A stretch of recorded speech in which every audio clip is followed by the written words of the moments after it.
Good morning मेरे प्यारे युवा साथियों मैं आज आपके लिए जो क्लास टेंथ फिजिक्स का जो फर्स्ट और सेकेंड सब्जेक्ट है प्रकाश का परावर्तन और अपवर्तन, उससे रिलेटेड जो महत्वपूर्ण प्रश्न है दोस्तों वो लेकर के उपस्थित हुआ हूँ। उनके बारे में ही चर्चा करते हैं तो सही रहेगा। चलिए हम एक एक प्रश्न को ही देख लेते हैं। पहला जो प्रश्न है दोस्तों वह है कि प्रकाश के परावर्तन के नियम कौन कौन से हैं। तो दोस्तों जैसा कि हमने आपको बताया प्रकाश परावर्तन के दो नियम होते हैं। आपतन कौन, परावर्तन को आपस में बराबर होते हैं। आपतित किरण, परावर्तित किरण या आपतन बिंदु पर डाला गया अभिलंब, तीनों एक ही तल में होते हैं। तो ये दोनों ऑप्शन होंगे, मतलब ये इनका जो ऑप्शन होगा सही वह डी ऑप्शन होगा। दोस्तों आगे बढ़ते हैं। अगला प्रश्न है हमारे पास वो है 2 नंबर का, और ये है कि निम्नलिखित में से कौन सा प्रकाश का गुण है। तो परावर्तन का भी प्रकाश गुण है, परावर्तन की घटना भी होता है प्रकाश में, और विक्षेपण अपवर्तन यानी उपयुक्त सभी हो जाएंगे इनका ऑप्शन।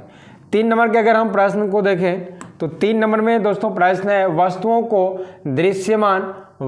को दृश्यमान कौन बनाता है। तो इनका ऑप्शन हो जाएगा ये सी नंबर यानी प्रकाश। 4 नंबर के प्रश्न को आप देख सकते हो, बहुत अच्छा प्रश्न है दोस्तों। आप इनको करके जाओगे तो शायद ये आपके प्रश्न एग्जाम में 100% पूछने की अधिक चांस है कि ये जरूर पूछा जा सकता है। तो है समतल दर्पण के द्वारा बना प्रतिबिंब कैसा होता है। तो समतल दर्पण के द्वारा जो बना प्रतिबिंब दोस्तों वो होता है सीधा, आभासी तथा समान आकार के। सीधा, आभासी तथा समान आकार के। 5 नंबर में प्रश्न है कि गोलीय दर्पण जिसका परावर्तक पृष्ठ बाहर की ओर वक्रित है वह कहलाता है। यानी ये नहीं कहा दोस्तों कि बाहर, इसमें कह रहा है कि जो परावर्तक पृष्ठ है, परावर्तक पृष्ठ का मतलब जिस साइड से पॉलिश किया हुआ नहीं है वो बाहर की ओर है। तो इस साइड से पॉलिश किया हुआ है, तो इस साइड से पॉलिश किया हुआ है दोस्तों, तो इसका जो मतलब है इस साइड से प्रकाश किरण आएगा और इनसे टकरा करके लौट जाएगा। तो इस प्रकार का जो दर्पण होता है उनको बोलते हैं दोस्तों उत्तल दर्पण। और जिसका परावर्तक दबा हुआ होता है अंदर की ओर, इन्होंने कहा बाहर की ओर वक्रित है तो उत्तल, और जब अंदर की ओर होता है तो उनको बोलते हैं अवतल। ये हो जाएगा उत्तल दर्पण। याद रखिएगा दोस्तों उत्तल दर्पण। आगे अगर हम देखें 6 नंबर के प्रश्न को अगर हम यहां देखें तो ये हो जाएगा गोलीय दर्पण जिसका परावर्तक पृष्ठ अंदर की ओर अर्थात गोले के केंद्र की ओर वक्रित होता है। यहां परावर्तक पृष्ठ की ही बात कर रहे हैं दोस्तों, तो ये बिल्कुल अवतल हो जाएगा। ये चीज ध्यान रखिए। गोलीय दर्पण के परावर्तक पृष्ठ के केंद्र की ओर क्या कहते हैं, यानी गोलीय दर्पण के परावर्तक पृष्ठ के केंद्र को क्या कहते हैं। तो उनको बोलते हैं, यानी जो गोलीय दर्पण है इनका जो मध्य बिंदु है इनको बोलते हैं दोस्तों ध्रुव। क्या बोलते हैं, ध्रुव। और अगला है कि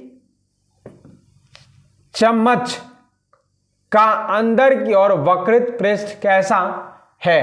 तो ये लगभग अवतल दर्पण की तरह ही है ना। यहां देखिए उत्तल दर्पण में वक्रता केंद्र परावर्तक पृष्ठ के किस ओर स्थित होता है। उत्तल दर्पण में वक्रता केंद्र है ना परावर्तक पृष्ठ के किस ओर स्थित होता है। तो ये पीछे की ओर स्थित होता है दोस्तों, ऑप्शन सी हो जाता है। ठीक है। 10 नंबर प्रश्न देख सकते हो आप कि गोलीय दर्पण का परावर्तक पृष्ठ एक गोले का भाग है। इस गोले का केंद्र क्या कहलाता है। इस गोले का केंद्र कहलाता है दोस्तों वक्रता केंद्र। ठीक है, आप आराम से इनको देख सकते हो, कोई दिक्कत नहीं होनी चाहिए। अगला प्रश्न है अवतल दर्पण या उत्तल दर्पण पर मुख्य अक्ष के समांतर। अवतल दर्पण या उत्तल दर्पण पर मुख्य अक्ष के समांतर कुछ किरणें परावर्तित होने के बाद एक बिंदु पर मिलती है, एक बिंदु से आती हुई प्रतीत होती है। यह बिंदु कहलाता है, तो वह हो जाएगा दोस्तों मुख्य फोकस।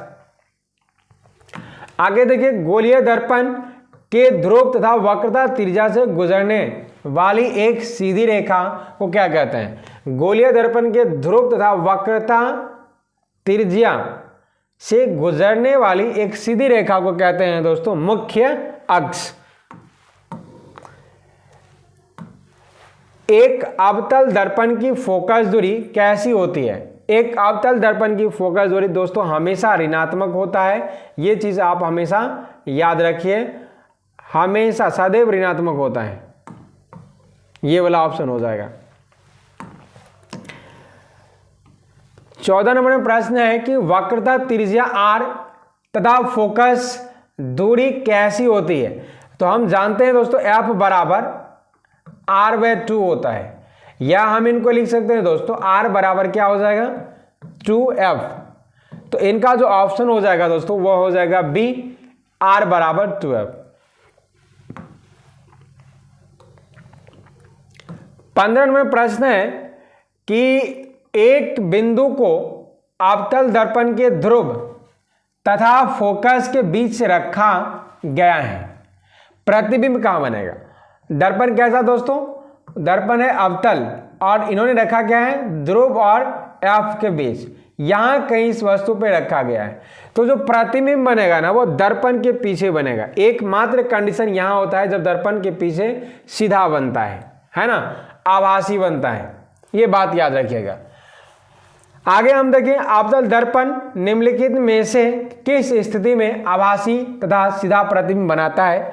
तो आपने अभी हमने जस्ट बताया P और F के बीच, P तथा F के बीच अगर वस्तु को रखें तो कैसा बनेगा, सीधा बनेगा, आभासी बनेगा। मात्र एक कंडीशन होता है, वैसे दर्पण के ध्रुव पे रखेंगे तो पर भी बनेगा, लेकिन अगर दर्पण के ध्रुव के अलावा अगर हम देखें तो मात्र एक कंडीशन होता है 6 कंडीशन में से, जब क्या करेगा आभासी प्रतिबिंब बनता है अवतल दर्पण के अंदर। अवतल दर्पण का उपयोग कहाँ किया जाता है। तो दोस्तों टॉर्च में भी होता है, शेविंग में भी होता है, दंत विशेषज्ञ द्वारा वहां भी होता है, यानी उपयुक्त इसका ऑप्शन सही हो जाएगा, यानी सब सही हो जाएगा, है ना। 98वां प्रश्न है कि उत्तल दर्पण द्वारा बना प्रतिबिंब हमेशा कैसा होता है। तो उत्तल दर्पण द्वारा जो बना प्रतिबिंब होता है वह हमेशा दोस्तों क्या होता है, आभासी होता है, सीधा होता है, आकार में छोटा होता है, उपयुक्त सभी। तो आकार में एक कंडीशन में बराबर भी होता है लेकिन हमेशा छोटा होता है, ये कह सकते हो। कब होता है जब दर्पण के ध्रुव की बात चल रहा होता है तब। तो ऐसी कोई कंडीशन होता नहीं है तो हम कहेंगे हमेशा छोटा होता है, ठीक है।